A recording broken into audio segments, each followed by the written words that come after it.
लक्ष्मीपुरଠାରେ श्री श्री सद्गुरु शिरडी साईबाबा मंदिर प्रतिष्ठा महोत्सव आरंभ।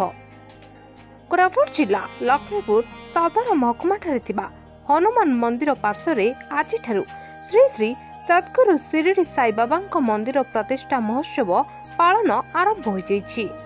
एही महोत्सव रे दीर्घ 4 दिन धरी पालन सह मंदिर प्रतिष्ठा कराजिबा पई मंदिर कमिटी निष्पत्ति नै ब्रह्मपुर ठारू पुरोहित सेवक माननकु होमयज्ञ करी मंदिर प्रतिष्ठा करिबा सह सद्गुरु शिरडी साईबाबा प्रतिमूर्ति प्राण प्रतिष्ठा देवा कार्यक्रम रहिछि। एही 4 दिन रे 11 तारिख दिन मंडल अधिपास अंकुरारोपण, 12 तारिख कलश यात्रा एवं साला संस्कार, अग्नि स्थापन, धान्याधिवास, 13 तारिख दिन सूर्य पूजा, साला पूजा, महास्नान एवं प्रवचन कार्यक्रम रही।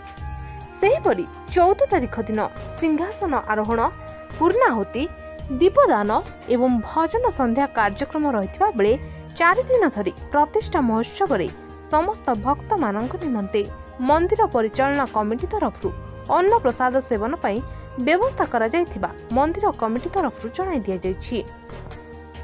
सद्गुरु शिरडी साईबाबा मंदिर लक्ष्मीपुर ग्राम को लागिथिबा एक छोटिया पहाड़ उपरे करा जायथिबारु प्रतिष्ठा महोत्सव पालन रे आखपाख अंचलर कौनसी भक्त हाथछड़ा करने को चाहूनांती।